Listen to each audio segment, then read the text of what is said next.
A child sits on the dusty ground. His ribs are visible. His stomach is swollen from hunger. He doesn't cry anymore. He's too weak. Around him, thousands of families are fighting a battle they can never win. The battle against starvation. When this image appeared on television screens around the world in 1968, millions of people were horrified. Donations poured in from every corner of the globe. Newspapers called it one of the greatest humanitarian disasters of the century. But there was one question few people asked. How did this happen? This wasn't a drought. It wasn't a deadly disease. And it wasn't a foreign invasion. This tragedy was caused by a war. A war between people who, just a few years earlier, had celebrated becoming one independent nation. How could a country that gained its freedom with so much hope descend into such a devastating civil war in less than 7 years? Why did one region decide to break away? And why was the Nigerian government willing to fight at all costs to stop it? To understand the answers, we have to travel back in time, long before Nigeria became a country. Before there was Nigeria, there were kingdoms, empires, and independent communities that had existed for centuries. In the north, the Hausa kingdoms and later the Sokoto Caliphate controlled important trade routes across the Sahara Desert.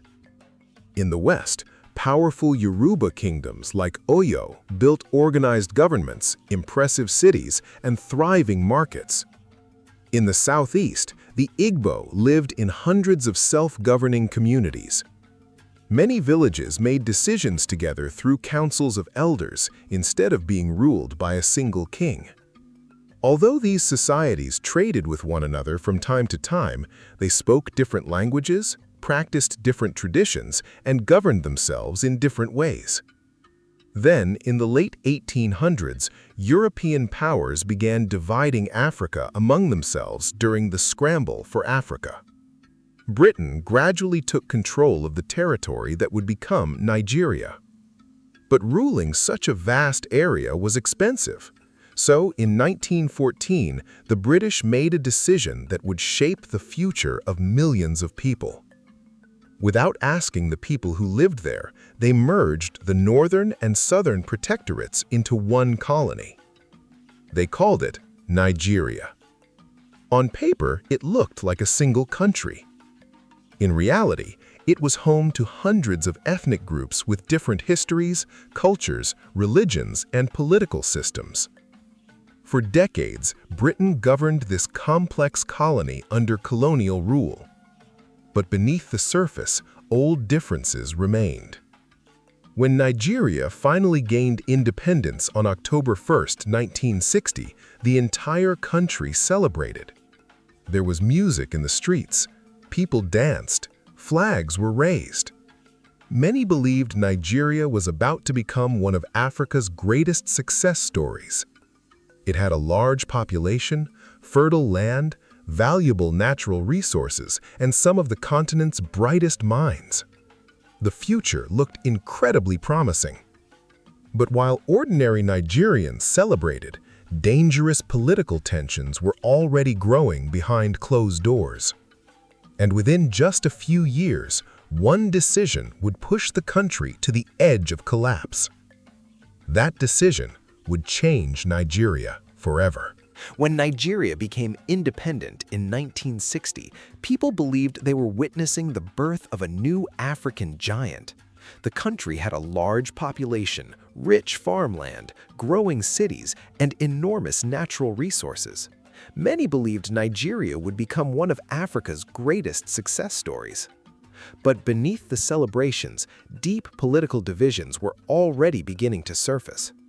Nigeria was divided into 3 powerful regions. The northern region was dominated by the House of Fulani, the western region was largely Yoruba, and the eastern region was mainly Igbo. Each region had its own political leaders, its own priorities, and its own vision for the country's future. Instead of working together, political parties increasingly represented regional interests. Elections became bitter, accusations of fraud grew louder, and trust between leaders began to disappear. Then, on the morning of January 15, 1966, everything changed. A group of young army officers staged Nigeria's first military coup. Prime Minister Abubakar Tafawa Balewa was killed. Northern Premier Ahmadu Bello was killed. Western Premier Samuel Akintola was also killed, along with several senior military officers. Although the coup leaders came from different backgrounds, many of the most prominent officers involved were Igbo. At the same time, several high-ranking Igbo politicians and military leaders survived. Across much of northern Nigeria, many people came to believe that the coup was an attempt to place the country under Igbo control. Many Igbo people rejected that interpretation, arguing that the coup targeted corruption and poor leadership rather than any ethnic group. Historians continue to debate the motivations of the coup, but one thing is clear: suspicion spread rapidly. Just 6 months later, in July 1966, Northern officers launched a counter-coup.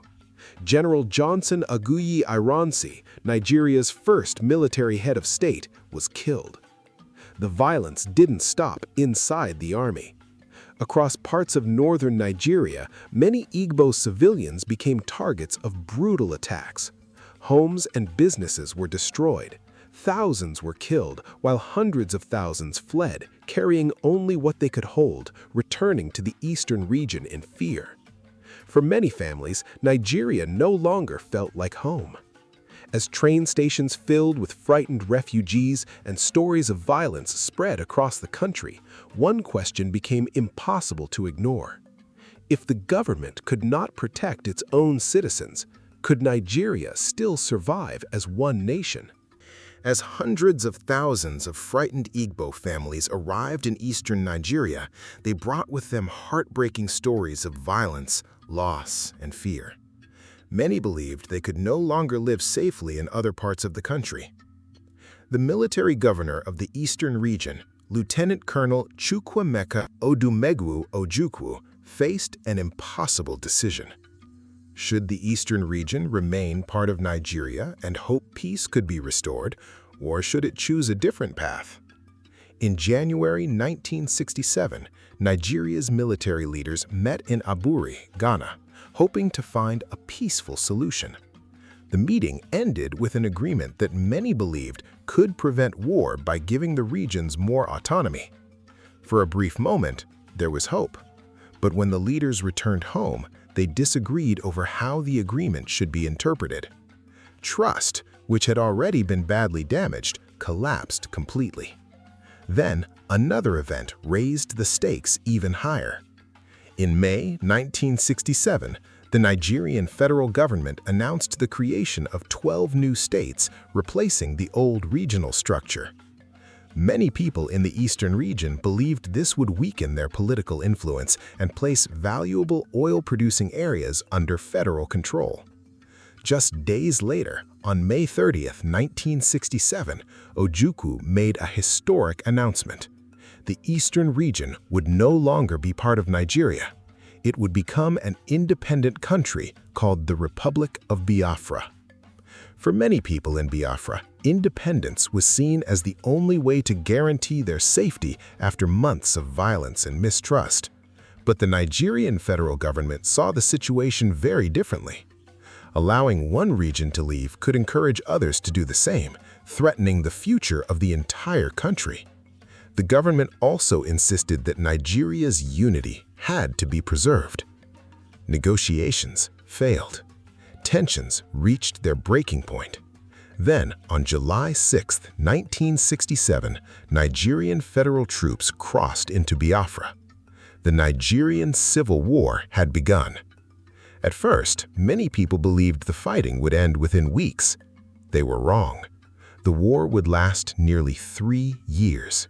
It would destroy towns and villages, separate families, and leave millions of civilians trapped between two armies. And before it was over, the world's attention would turn to Biafra, not because of the fighting itself, but because of a humanitarian catastrophe that would shock humanity. The worst was still to come. As the fighting intensified, both sides believed victory was possible. The Nigerian government launched a major military campaign to bring Biafra back under federal control. Biafran forces fought back fiercely, determined to defend their new republic. Town after town changed hands as the war spread across the region. But it wasn't just bullets and bombs that became weapons. The federal government imposed a blockade on Biafra, restricting the movement of food, medicine, and supplies into the territory. Nigerian leaders argued that the blockade was a military strategy aimed at weakening Biafra's ability to continue the war. The blockade remains one of the most debated aspects of the conflict because of its devastating impact on civilians. As the months passed, food became almost impossible to find. Parents searched desperately for anything their children could eat. Hospitals ran out of medicine. Diseases spread quickly among weakened families. Thousands of children suffered from severe malnutrition, their swollen stomachs becoming one of the most haunting images of the war. Soon, the tragedy could no longer be hidden. Journalists from around the world arrived in Biafra and captured heartbreaking scenes of starving civilians. Their reports appeared on television screens and in newspapers across Europe, America, and beyond. For the first time, millions of people around the world were watching an African conflict unfold in their own homes. Governments also became involved. Britain continued to support the Nigerian federal government, while the Soviet Union supplied military equipment to Nigeria. On the other hand, countries such as France, along with a few African states, offered varying levels of support to Biafra. At the same time, churches and humanitarian organizations organized dangerous nighttime flights to deliver food and medicine to civilians trapped behind the blockade. Despite these efforts, the suffering continued. By late 1969, Biafra had lost much of its territory. Its soldiers were exhausted, supplies were almost gone, and millions of civilians faced unimaginable hardship. The dream of an independent Biafra was slipping away. But how do you end a war that has already taken so much from everyone? That question would soon decide the future of Nigeria. By the beginning of 1970, it had become clear that Biafra could no longer continue the fight. Its towns had fallen one after another. Food was almost gone. Soldiers were exhausted, and millions of civilians had already endured years of suffering. On January 15, 1970, Biafran forces officially surrendered, bringing the Nigerian Civil War to an end after nearly 30 months of fighting. Soon after, Nigeria's head of state, General Yakubu Gowon, addressed the nation with a message that many still remember today: no victor, no vanquished. His government promised reconciliation, reconstruction, and the reunification of the country. The goal was to heal a nation that had been torn apart by war. But rebuilding trust proved far more difficult than rebuilding roads and buildings. Many families returned home to find their communities destroyed. Countless people had lost parents, children, or loved ones. Others had lost their homes, businesses, and everything they had worked for. The emotional scars of the war would remain long after the guns fell silent. To this day, historians estimate that between 1 and 3 million people died during the conflict, with many deaths linked to hunger and disease caused by the humanitarian crisis. While exact figures remain debated, there is broad agreement that civilians suffered on a massive scale. More than 50 years later, the Biafra War is still one of the most painful chapters in Nigeria's history. It continues to shape conversations about national unity, identity, justice, and reconciliation. For some, it is a story of preserving a united nation. For others, it is a story of survival, loss, and the search for security. Understanding both perspectives is essential to understanding the conflict itself. Perhaps the greatest lesson of the Biafra War is that civil wars rarely produce true winners. Even when the fighting ends, the memories remain. And sometimes, the deepest wounds are the ones that cannot be seen. So, When we ask why Nigeria fought itself, the answer is more complex than politics or borders alone. It is a story of colonial decisions, mistrust, fear, failed leadership, competing visions of the future, and ordinary people caught in extraordinary tragedy. History cannot change the past, but by understanding it honestly and listening to different perspectives with respect, we may be better prepared to prevent such tragedies in the future. What do you think is the most important lesson the Biafra War teaches us today? Let us know in the comments, and please keep the discussion respectful. History is best understood when we learn from one another.